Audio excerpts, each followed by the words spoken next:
Entonces, la vez pasada habíamos hablado de la etiología de la neoplasia cervical, habíamos hablado de los diferentes tamizajes y entonces nos ha faltado un poquito la parte clínica, ¿cierto?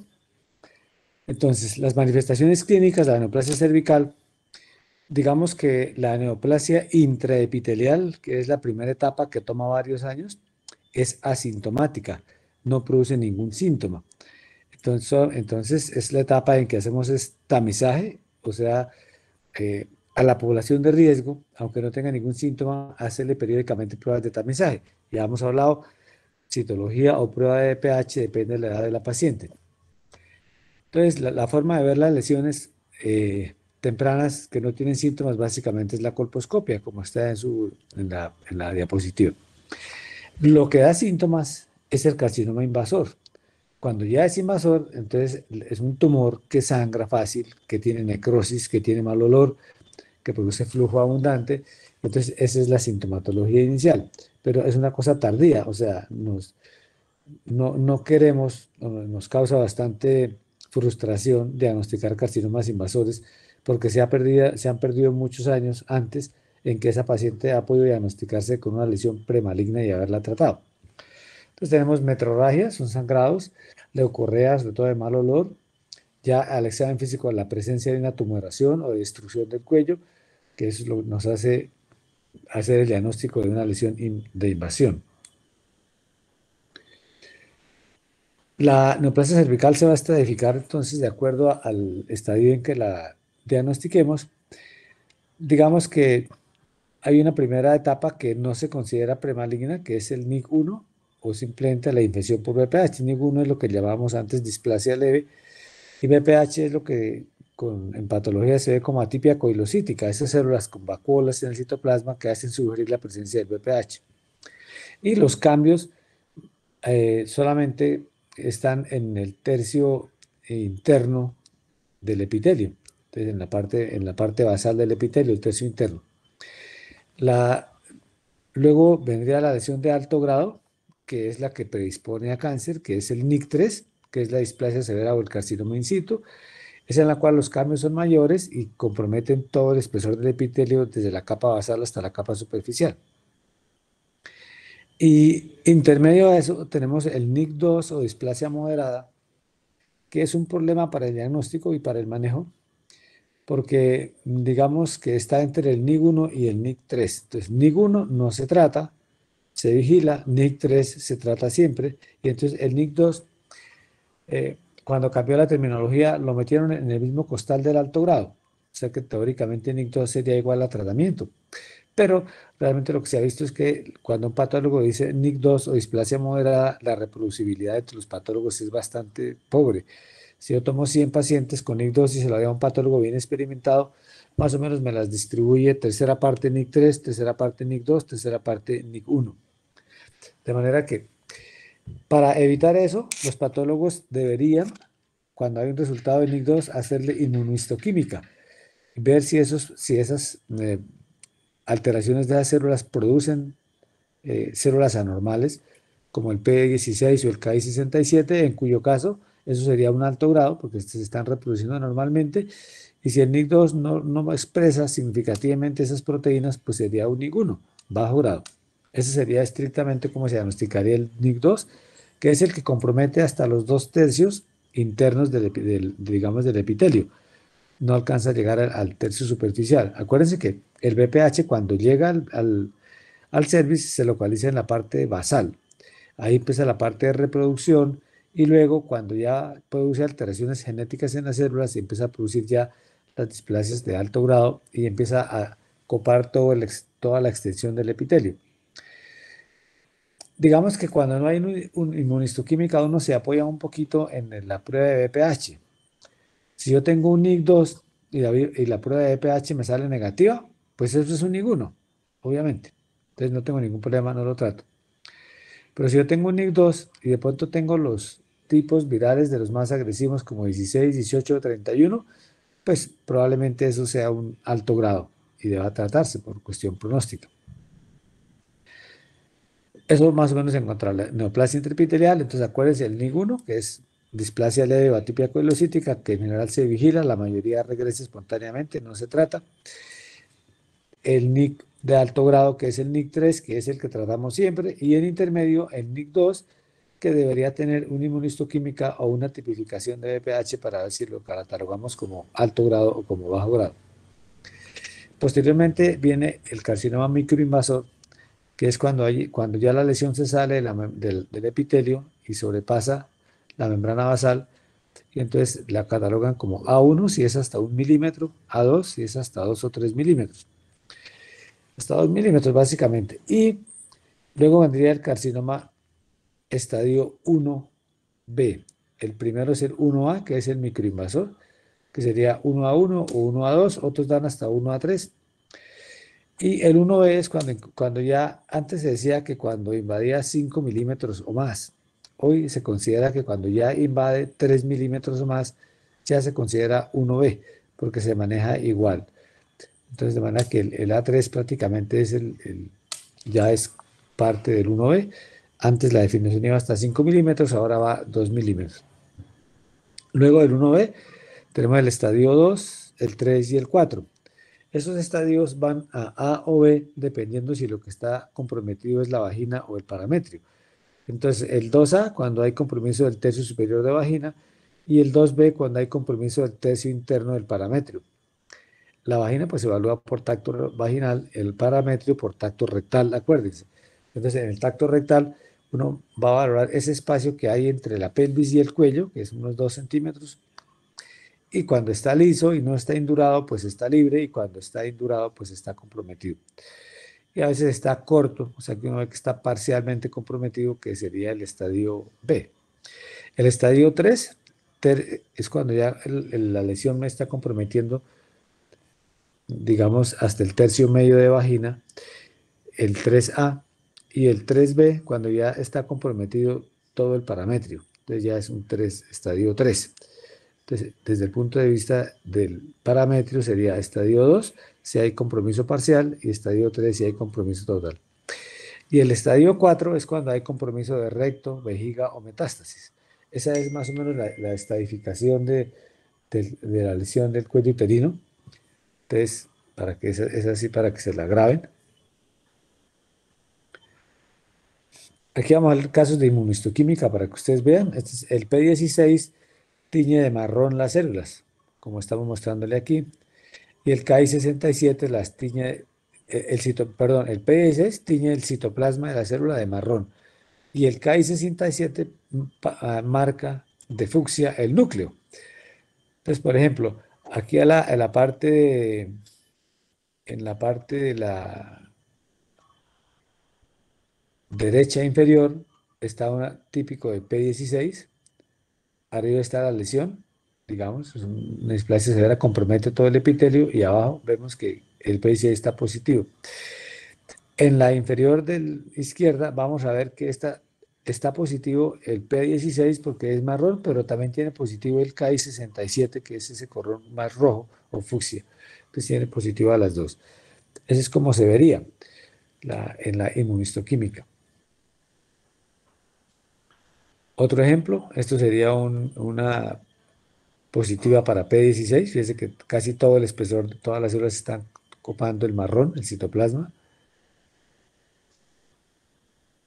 Y aquí tenemos un ejemplo, por ejemplo, esta diapositiva superior tenemos una paciente con digamos, unos cambios de displasia severa o de NIC3 y vemos que todo el epitelio prácticamente está positivo para P16. En cambio abajo tenemos una paciente que es BPH negativa y que no capta, mire cómo es lo normal, el epitelio no capta el P16, para ponerles el ejemplo de la tinción. Entonces, le decía, la evaluación de la vagina, contacto rectal, la evaluación del parametrio, digo, contacto vaginal, la evaluación del parametrio, contacto rectal. Entonces, el tejido comprometido se va a ver duro, se va a ver indurado. Aquí estaría un ejemplo de un 3B que compromete todo el parametrio. Bueno, más sobre el parametrio, cómo se evalúa. Fíjate que entonces lo ideal es hacerlo por tacto rectal. Entonces hablamos del tratamiento de la neoplasia cervical, que sería lo que nos compete ahora, ya la parte de tratamiento. Entonces,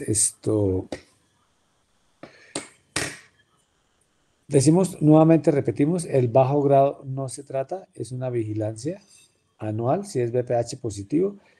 Y si es BPH negativo, quiere decir que es un bajo grado producido por virus de bajo riesgo que no van a evolucionar, entonces no tendríamos que hacer la vigilancia tan seguida. Pero si tenemos un bajo grado en patología, una displasia leve y la paciente tiene test de BPH positivo, pues la hacemos al año, hacemos el control. Nuevamente citología y BPH, y si alguno de ellos es positivo, pues la pasamos a colposcopia nuevamente. En el de alto grado, que sería el NIC3, o un NIC2 que tenga inmunohistoquímica positiva o que esté asociado con virus de alto riesgo como el 16, 18 o 31.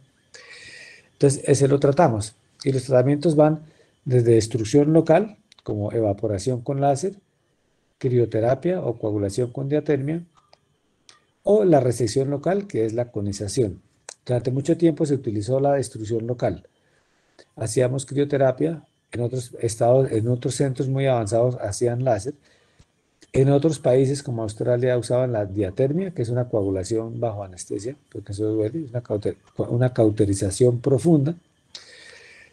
Nosotros tenemos experiencia con la crioterapia, con el láser no tanto, en el Instituto Nacional de Cancerología tiene experiencia en láser, y conización, que nos llegó después, eso sí, obviamente tenemos experiencia también. La ventaja de la resección local es que usted tiene una pieza para patología. No siempre el diagnóstico de la biopsia corresponde con el de la pieza quirúrgica. Entonces, algunas de las fallas, por ejemplo, con destrucción legal, por ejemplo, con crioterapia, es porque de pronto en la biopsia teníamos un diagnóstico menor que lo que realmente tiene la paciente. Entonces, la gran ventaja de la resección es que yo tengo una pieza para patología. Envío la pieza y el patólogo me corrobora realmente qué es el diagnóstico. Entonces, hoy se usa más esto. Digamos que la destrucción local, por ejemplo, una crioterapia, la podemos usar en una paciente que tenga una lesión, digamos, muy definida, asociada a ectopia y que esté en la periferia, entonces uno le puede colocar una copa y la copa le toma el endocervix de la ectopia, la célula glandular y también la parte de la lesión. Pero cada vez se usa menos y cada vez estamos haciendo más resecciones locales con, digamos, LEDs, que es lo que usamos, lo hacemos en consultorio, las conizaciones. Eso, el alto grado, neoplasia intraepitelial de alto grado. Ahora, el estadio A1, que es el microinvasor hasta 1 milímetro, también se maneja con conización. Se hace el cono y si el cono dijo, no, es un microinvasor 1 A1, 1 milímetro nada más, esa paciente quedó curada con el cono porque a ese nivel la posibilidad de que haya invadido paramétrios o que haya dado metástasis a ganglios es muy baja. El estadio 1 a 2, que ya es como con microinvasión de 2 milímetros, esa paciente va a histerectomía simple con muestreo ganglionar. El estadio 1 a 3, que es el de 3 milímetros, o el 1B, les decía que estos se unieron al final en un solo. La paciente que tiene 3 milímetros o más de invasión después de la capa basal, esta paciente va a histerectomía radical y linfadenectomía pélvica. ¿En qué consiste la histerectomía radical? En que se resecan los paramétrios. Entonces ya uno no pone la pinza pegada al cuello, sino pegado a la pelvis, pero como ahí va el uréter, entonces hay que hacer una disección. Primero se hace una disección de los vasos linfáticos, las uterinas y demás vasos de la pelvis, y se libera el uréter que va muy pegado al cuello. Ahí cuando pasa se la diga muy pegado al cuello, se libera, se aleja, y ya cuando uno tiene identificado y lejos, y ha ligado la uterina lejos de su origen, pues lejos del cuello, en su origen, entonces ahí pone la pinza cerquita a la pelvis y entonces el cuello sale con dos aletas laterales que son los dos paramétrios. Esa es la histerectomía radical. Y la linfadenectomía pélvica, pues eso sí es hacer un vaciamiento de los ganglios de la pelvis para mandar a patología y ver si alguno está invadido. Eso se puede hacer por la parotomía o por la paroscopia, dependiendo del entrenamiento del personal que esté manejando la paciente. Y estadios 2 a 4, o sea, cuando ya el tumor se salió del cuello, ya no es quirúrgico. Entonces pasamos a tratamientos de radioterapia y quimioterapia. Algunos con intención de curación, otros simplemente paliativos. En estados muy avanzados ya se hace una radioterapia paliativa. Y digamos que quedan en el ambiente las vacunas terapéuticas que están en investigación para ver si el paciente que ya con estadios más avanzados puede beneficiarse de vacunas terapéuticas. Aquí explicamos dos tipos de tratamiento más comunes, la crioterapia. Entonces ustedes ven ahí la cánula, que eso tiene una punta en forma de cono que se adhiere al cuello y uno le pasa nitrógeno líquido, nitrógeno o CO2 bien frío y eso congela más o menos a unos digamos, a que unos 60, 70 grados bajo cero, congela. Primero se va colocando blanca la punta y luego se coloca blanco el tejido alrededor de la punta. Entonces se hacen dos sets de crioterapia, se hace una coagulación por 3 minutos, se deja descansar unos 5 minutos y se vuelve a hacer otra por 3 minutos. Y el cuello queda blanco, así como ustedes lo ven. Eso más o menos destruye el tejido a una profundidad de unos 3 milímetros. Y después de eso, pues él va a cicatrizar y queda un cuello relativamente sano. Eso es crioterapia. Y a la derecha tenemos ya la radiofrecuencia, los conos con radiofrecuencia. Ustedes ven que son asas que van cortando como que en corta queso. Hay de diferentes tamaños y entonces uno, de acuerdo a la lesión que tenga, gradúa el tamaño del asa. Se puede hacer el cono en una sola toma cuando son lesiones pequeñas o se puede hacer una primer toma de exunión, luego tomar los bordes con una asa pequeña y luego tomar canal para que no se quite tanto estroma del cuello.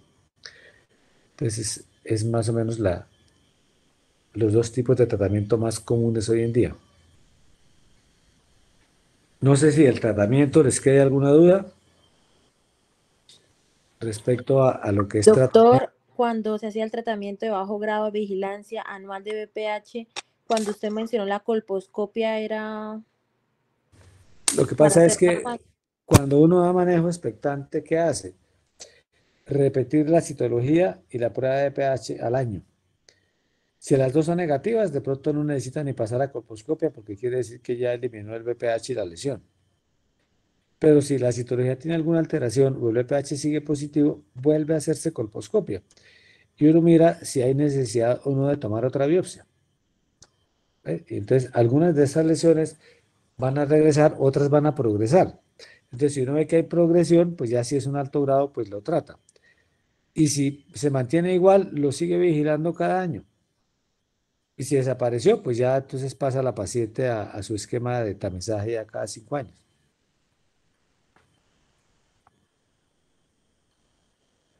Listo, sí, señor. ¿Alguna otra pregunta sobre el tratamiento?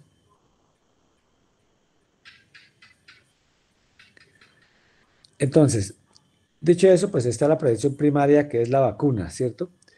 Que ese es como lo más ideal. Entonces, ¿a quién vacunar idealmente?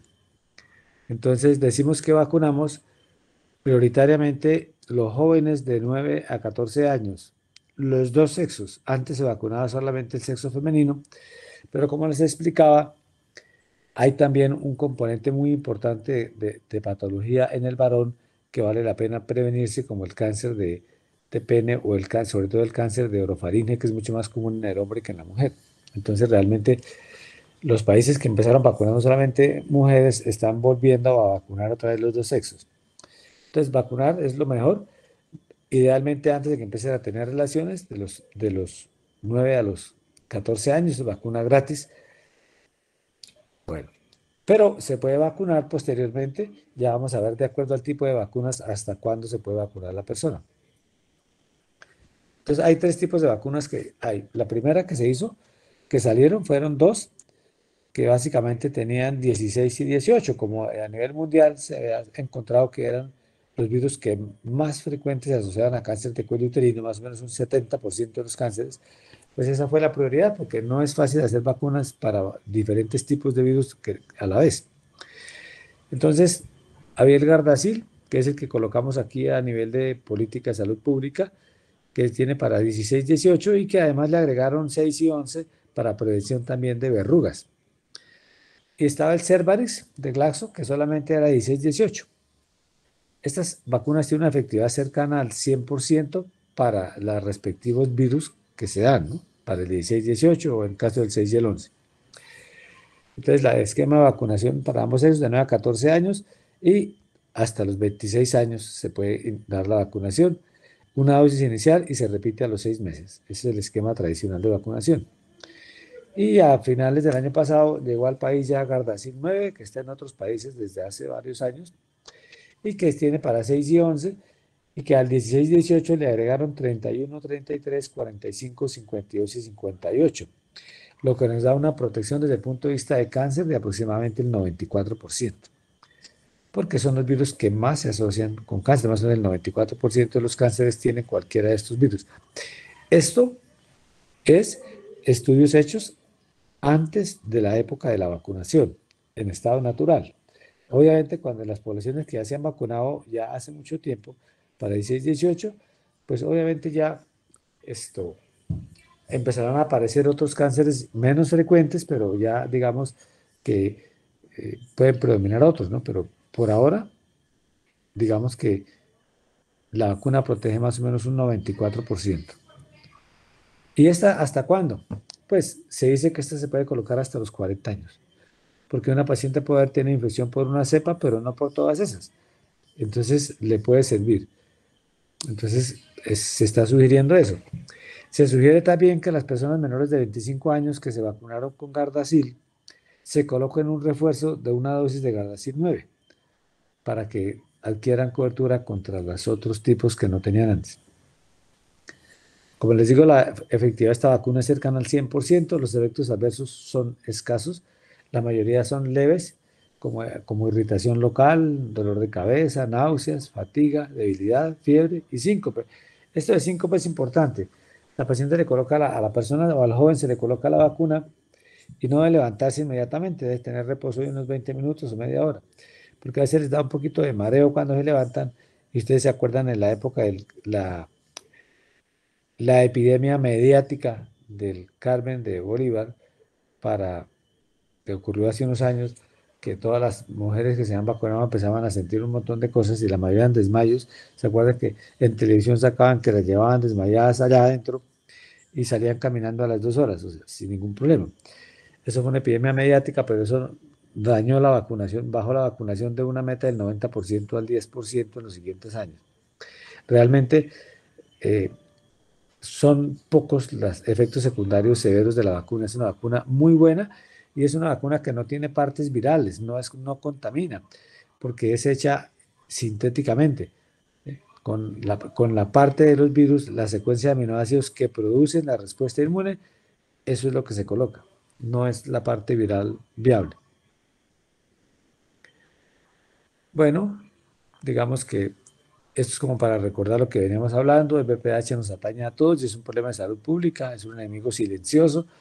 La vacunación es la mejor forma de prevenirlo y está disponible. Debemos vacunar a ambos sexos. La falta de tamización es un factor de riesgo para desarrollar carcinoma invasor. La falta de vacunación y la falta de tamización. Y los esquemas de tamización cambiarán en las generaciones vacunadas. Probablemente ya no se empiece a vacunar, a hacer citología a los 20 años, sino a los 30 o 35. Probablemente ya no se haga cada 5 años el VPH, sino puede ser más espaciado. Hay que esperar, pero eso es lo que se prevé, que se disminuya mucho la frecuencia de tamización en la medida que las poblaciones son vacunadas. Bueno, eso respecto a la vacuna.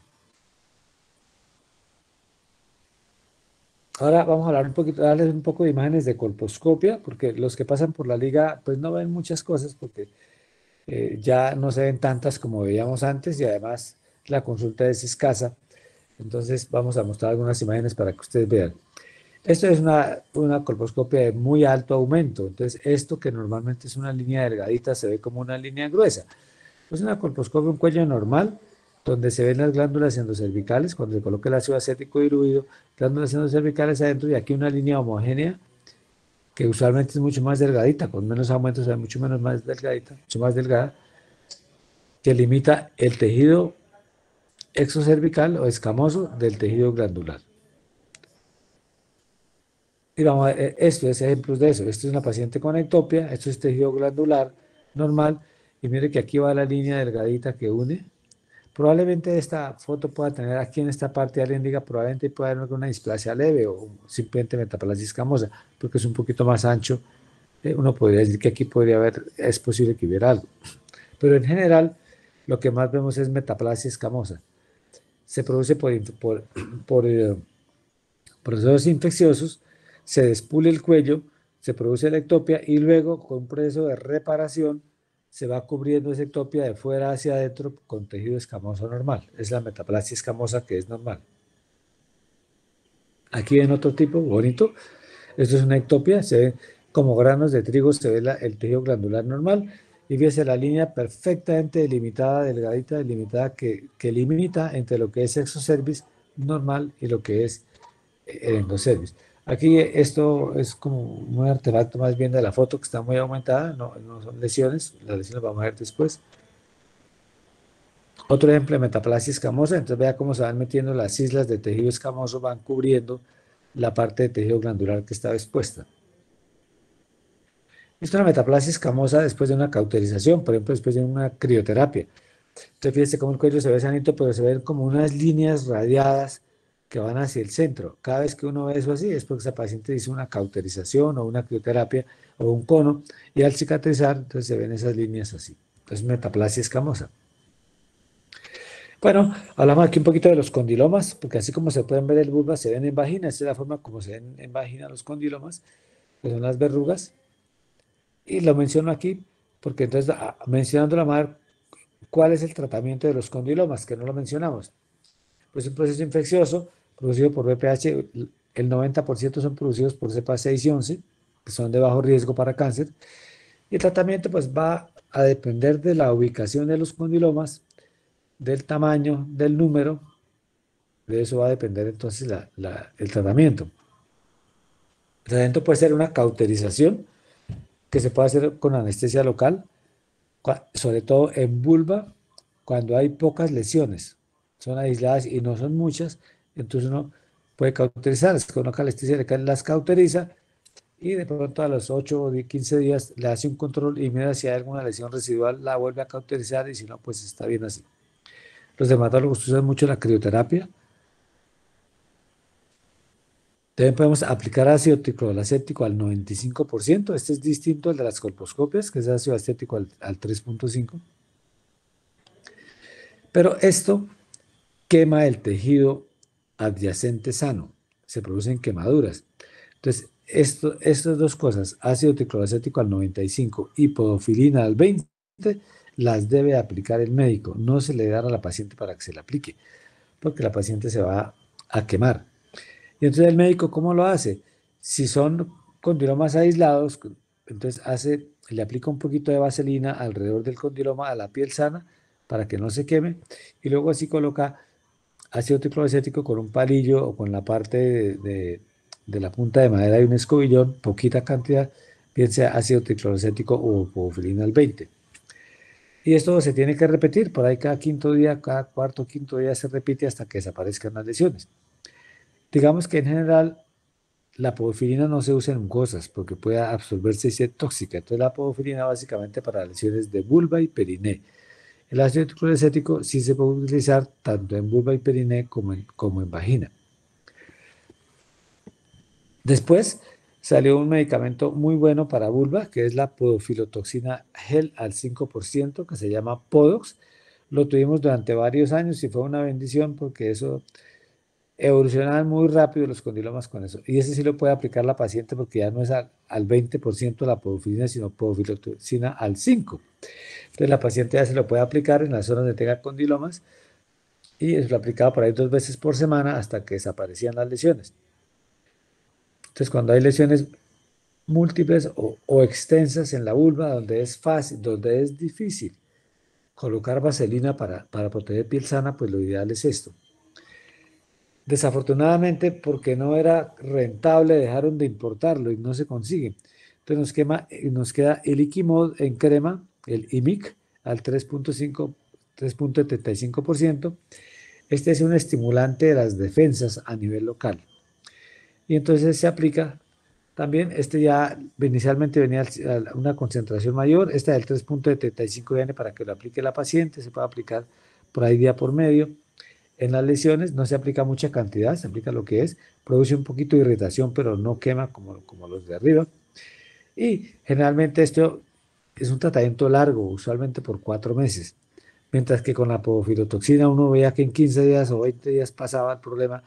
El Iquimiquimod es de acción mucho más lenta porque es un estimulante de las defensas hasta que el organismo reaccione y entonces elimine la lesión. Y también tenemos resección quirúrgica. Para condilomas muy grandes, por ejemplo, se puede llevar a quirófano y hacer la resección quirúrgica.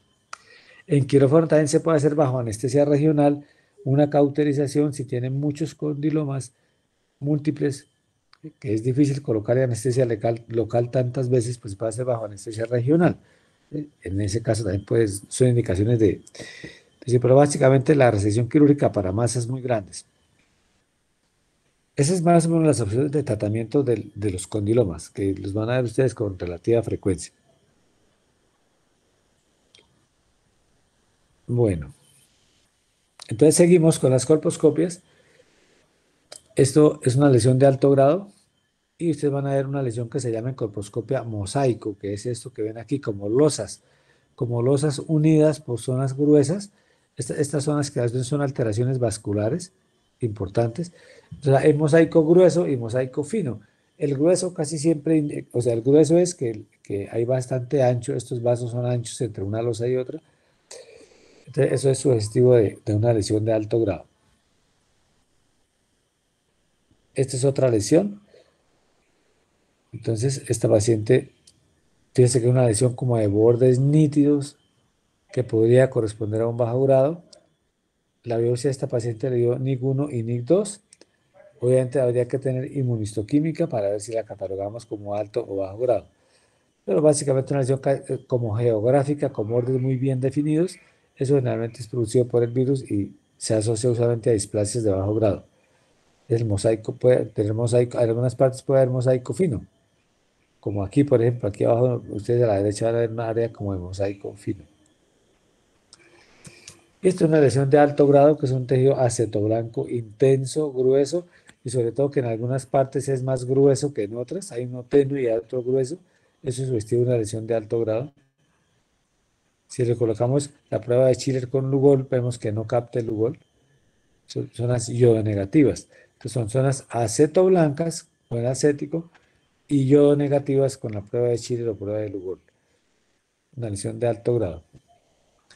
Esta otra lesión de alto grado que tiene el aceto blanco y mire cómo tiene de vasos atípicos, casi que esto uno podría pensar que aquí ya podría haber microinvasión. Entonces ya estos vasos así son vasos muy, muy aberrantes. Para que uno ve esto y dice esto, puede haber microinvasión ahí. Esta dio alto grado. Aquí tenemos otro mosaico grueso de una paciente con alto grado. Fíjese los vasos gruesos, las losas divididas por tejido, por bandas anchas de tejido. También es un alto grado. Es una variante con microinvasión, de que tiene unas zonas de negativas intensas, pero ven mucho punteado rojo grueso. Estos son vasos sanguíneos muy alterados. Ese punteado grueso usualmente hace sospechar que puede haber ya microinvasión. Podría haber deportado carcinoma in situ, pero la biopsia en este caso es una microinvasión. Y este es el carcinoma invasor, francamente ulcerado, con vasos muy aberrantes, con áreas de ulceración o destrucción, que con solo tocarlo, poner espéculo sangra. Ese es un carcinoma invasor. Aquí tienen otro típico de carcinoma invasor. Fíjense cómo es un tejido proliferativo, ulcerado, sangrante fácilmente. Y aquí tenemos un adenocarcinoma invasor. El adenocarcinoma mantiene más o menos estas alteraciones así muy características de agrupación de las células, pero también tiene sus ulceraciones, su sangrado fácil, simplemente que la biopsia dio adeno en vez de escamoso. Este es el típico epidermoide o escamoso, así se ven las tumores exofíticos vistos a simple vista. Una tumoración que pues tiene áreas de necrosis, tiene zonas blancas intensas, alteraciones vasculares y se ve así como una vegetación grande, es un carcinoma epidermoide invasor.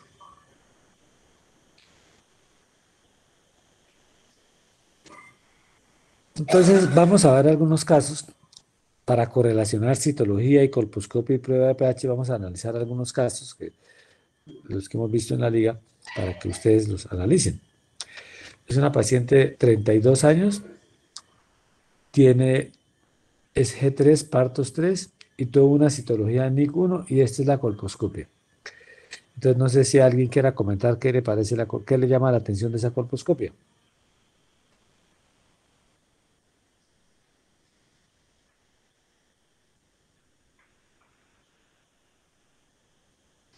¿Se fueron todos o están Doctor, ahí? que tiene bordes definidos, está pues sí que un poquito ulceroso en los alrededores.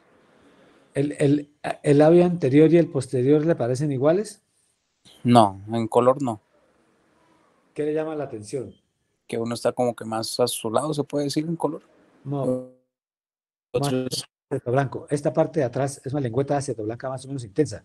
Adelante, en el labio anterior uno diría que podría no haber casi lesiones, ¿no? Es como metaplasia escamosa y puede haber algo de ectopia.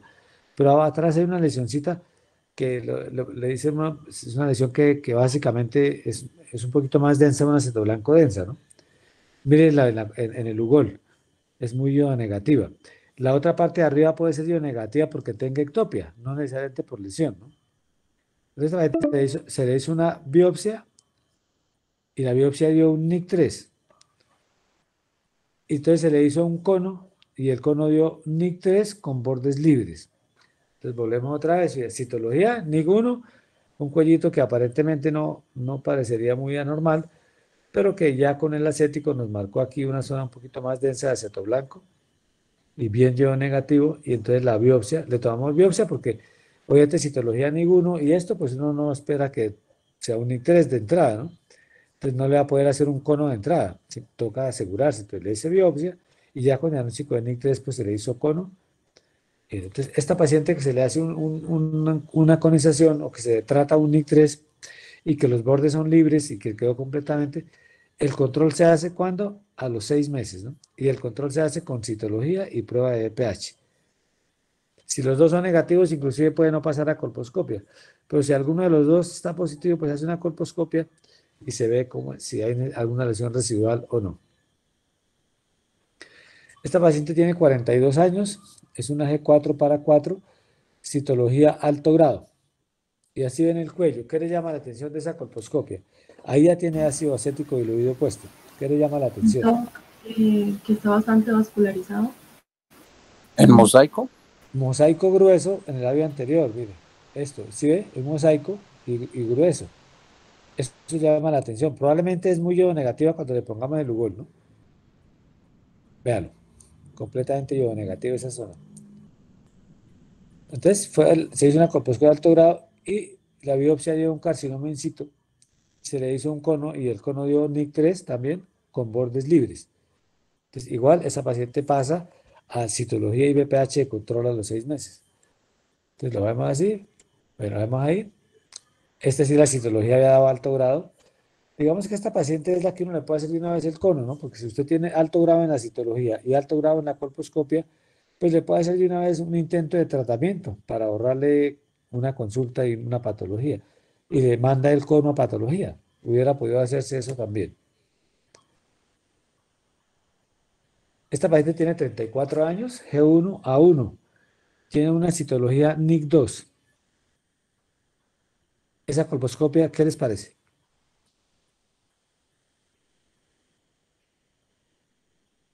Pues se ve bastante mala, ¿no, doctor? O sea, se ve con un patrón en mosaico y además está sangrando con solamente estar viéndola. Bastante vascularizada, me imagino que solamente con colposcopio juegue. Más que mosaico, es una lesión con ulceración, con sangrado, con proliferación. O sea, eso es una invasión. A ojo, eso es una invasión. Y tiene una citología NIC2, una paciente solamente de 34 años con un aborto G1A1. Entonces, eso colposcópicamente es un carcinoma invasor. Colposcopio invasor, estadio 1B. Afortunadamente tiene alivios parámetros y la vagina. Y la biopsia de un carcinoma invasor escamocelular. Entonces, esa paciente, ¿cuál es el tratamiento? Es un carcinoma invasor, pero limitado al cuello. ¿Cuál es el tratamiento de ese estadio 1B? Para que repasemos lo que vimos antes. Histerectomía radical. Histerectomía radical con linfadenectomía pélvica, ¿no? Eso es, exactamente, correcto. Ya después, si en la histerectomía le salen comprometidos los paramétros o los ganglios, pues le harán radioterapia o quimioterapia complementaria, pero inicialmente va a tratamiento quirúrgico. Esta paciente tiene 37 años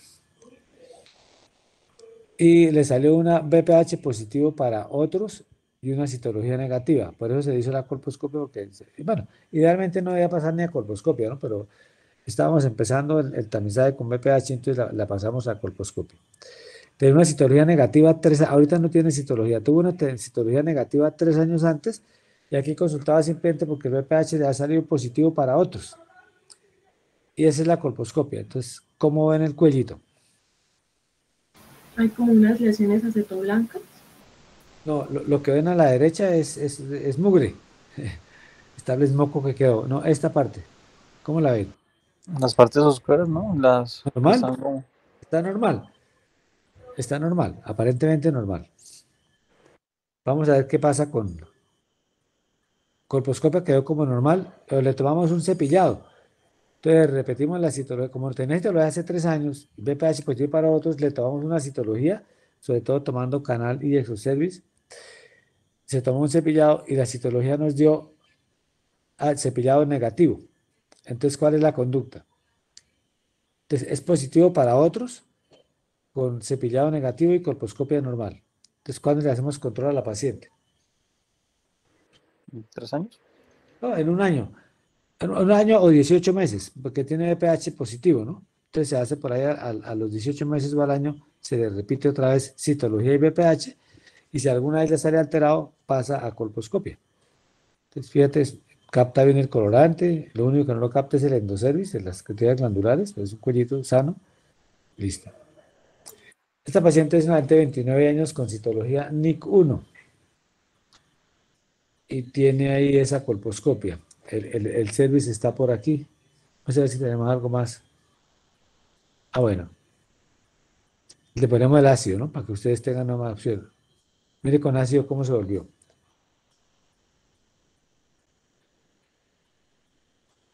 ¿Qué ven ahí? ¿Qué llama la atención ahí? Los bordes. Fíjate que hay una zona de transformación, ¿no? Aquí está, pero no es una línea, es una zona de transformación grande, ancha, que tiene aceto blanco y que en algunas partes es más intenso que en el otro. O sea, eso colposcópicamente es sospechoso de un alto grado. Creo que la biopsia dio NIC1 y BPH, la biopsia. NIC1 y BPH. Entonces, esta paciente en la misma biopsia se le ha tomado la prueba de BPH antes de hacer la biopsia. Y el BPH nos salió positivo para 16. Y la biopsia nos dio un carcinoma in situ. Volvemos otra vez. Esa es la colposcopia. Que la paciente tenía una citología NIC1 y BPH. Y esta es la colposcopia. Así, ninguno. Sospecha de alto grado. Biopsia, porque teníamos aquí ninguno de la colposcopia. ¿No? Hubiéramos tenido un alto grado en la citología, le hacemos de una vez el cono de entrada. Y entonces ya le hicimos la biopsia, nos dio BPH, nos dio CA in situ y el tipo fue 16. Entonces, ¿qué hacemos con esa paciente? Un cono. Y el cono nos da microinvasión 1 a 2 milímetros con bordes libres. Entre 1 y 2 milímetros con bordes libres. ¿Cuál sería la conducta con esta paciente? Ya después del cono. También seguimiento al año. Sí, está en el límite, ¿no? Por ser de 1 a 2 milímetros, alguien podría decir, oiga, ¿por qué no le hace una histerectomía simple, no? Pues que tiene 29 años, no sé aquí cuántos embarazos ha tenido que eso de paridad tenga. Pero digamos que si resecó completamente, la otra conducta puede ser, oiga, mirámosla en 6 meses a ver qué pasa. A ver si quedó alguna lesión residual, si está la citología o el BPH normal, ¿no? Entonces está ahí entre una histerectomía simple y una control a los 6 meses. Pues esta paciente se le hizo un control a los 8 meses. Citología negativa y BPH de alto riesgo negativo, y esta es la colposcopia después del cono. Se la vuelvo a colocar otra vez, Tintín. Mírala, cuellito cómo estaba, mírelo. Se resecó todo eso. Esto es con el Lugol. Y mírela después. Aquí tenemos tejido glandular normal y aquí no se ve lesiones en el exocervix. Colposcopia normal, citología negativa y BPH alto riesgo negativo. Probablemente esta paciente, por haber tenido un CA in situ, valga la pena hacerle un control por ahí en unos 2 años, ¿no? A ver qué ha pasado. Y si está negativo, ya pasa a cada 5 años. Y la otra cosa es que estas pacientes que han tenido lesiones de alto grado en cervix, se debe hacer tamizaje en canal anal, porque se ha encontrado que algunos pacientes, así no hayan tenido relaciones anales, pueden tener BPH también allá y lesiones allá. Y entonces, una lesión anal detectada temprano, pues es mucho más fácil de manejar que un carcinoma de ano, ¿no? Entonces, eso se está haciendo hoy en día. Paciente que ha sido tratada por una lesión de alto grado en cervix debería tener tamizaje anal con citología y con BPH.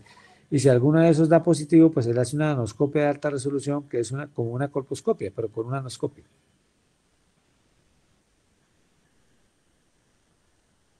Bueno, este está bien, a ese simple vista. Esta es la colposcopia de la misma paciente. Fíjense cómo aquí es con solución salina. Fíjense cómo al aplicarle el acético se nos marca bien la diferencia entre endocervix y exocervix. Tejido glandular normal, la línea delgadita, algo metaplasia escamosa por aquí, y no hay ninguna lesión ahí, no hay zona de transformación. Y esto es, obviamente ahí no capta el Lugol porque es que es tejido glandular, no porque haya lesión, sino porque es tejido glandular. Pero fíjense que todo lo que es exocervix nos capta bien el Lugol. Una paciente que colposcopia normal, PPH negativo, citología negativa, entonces prácticamente hasta ahora quedó curada. ¿Listo? Bueno, Profe, una ¿qué diga? pregunta. Si uno, bueno, le hace la prueba del Lugol y del ácido acético y marca, ¿eso podría, o sea, da como un indicio de severidad o simplemente indica lo que está el No, BPH presente? el Lugol se usó durante mucho tiempo solo, pero es que la prueba de Lugol, resulta que el tejido endocervical, el tejido glandular no capta el Lugol. Usted acá tiene una ectopia y le pone el Lugol y le va a parecer que tiene una lesión, y no es lesión. En cambio, cuando usted lo combina con el ácido y pone primero el ácido, con el ácido ya sabe si hay lesión acetoblanca o no. Si con el ácido usted vio que lo que hay es ectopia y el Lugol no le capta, pues esto es normal. Pero si con el ácido usted vio una lesión de alto grado, una lesión importante como estas, por ejemplo, fíjate que es muy distinto, le puse el ácido, y si esto no le capta el Lugol, pero es que usted ya sabe que esto no es ectopia, ya sabe que esto es lesión. Entonces, esto es llevo negativo, pero es lesión. ¿Sí? Entonces es como, se combinan las dos, el ácido para buscar el tejido blanco y el Lugol para ver la negatividad. Por ejemplo, esta paciente, pues aquí tiene, si yo tengo esta paciente, mire cómo la veo aquí. Pues tejido glandular normal, una línea delgadita que separa el exocervix normal. Si yo le pongo Lugol solamente, pues me va a aparecer esto como que no lo capta como si fuera lesión, pero esto no es lesión porque eso es tejido glandular normal. Ok, listo. Doctor, una pregunta en la última paciente. Entonces, el control sería, a pesar de que no hay lesión residual, ¿serían 6 meses o en 6 un meses. año? No, 6 meses porque es el primer control. Ah, no, ya hicimos el Era control. el segundo. Ya sería por ahí en 1 o 2 años, porque ya tuvimos el primer control a los 6 meses y está normal. O sea, después del cono, el primer control es a los 6 meses, con BPH, citología y colposcopia. Pero ya después de si ese es normal, ya podemos espaciar un poco el control a 1 o 2 años. Listo, doctor. Doctor, y paciente que tiene un test positivo y tiene una citología negativa, ¿se le pide tamizaje en cuántos años o se le hace No, colposcopia? ya habíamos dicho que esas pacientes en el esquema de tamizaje normal, cuando tienes BPH positivo y citología negativa, se repite al año o a los 18 meses las dos cosas y pasa a colposcopia si a los años o a los 18 meses cualquiera de las dos es positiva, con la excepción de que tenga virus 16, 18 o 31, en cuyo caso pasa a colposcopia así la citología sea negativa. Ese es el esquema tradicional que estamos llevando para tamizaje. Si es positivo para otros diferente a esos tres y la citología es negativa, la paciente puede pasar a control en 12 a 18 meses con BPH y citología, y si alguna de esas es anormal, pasa a colposcopia. Ese es el esquema del tamizaje. Doctor, y cuando los pacientes tienen condilomas vulvares y perianales, ¿a ella se le hace citología y BPH de alto riesgo también? Claro, porque es que usted puede tener bajo riesgo, como es el 6 y el 11 o las verrugas asociado a alto riesgo. Entonces les toma, depende, ¿no? Depende. Por ejemplo, porque usted puede tener una condilomatosis en una sardina que apenas empezó a tener relaciones hace 6 meses o un año, pues no espera que tenga lesiones todavía, ¿no? Entonces esa paciente simplemente le maneja los condilomas. Pero si una paciente que ya cumple los requisitos para tamizaje, pues entonces le hace, bien sea la citología si está menor de 25 años, o la prueba de pH si está más de 25 años, ¿no? O combinadas las dos, ¿no? En la Y mayor de 25. esperaría 5 años hasta que cumpla los 5 años de inicio de relaciones sexuales. Claro, porque es cuando usted espera tener una lesión, salvo que usted tenga una paciente inmunodeprimida, en cuyo caso acuérdese que el tamizaje es más frecuente, ¿no? Entonces sería a los 3 años de haber empezado a tener relaciones. Pero esa sería la excepción, paciente con inmunodeficiencia. Doctor, y pacientes que ya tengan sospechas de alto grado, ¿ella se vacuna?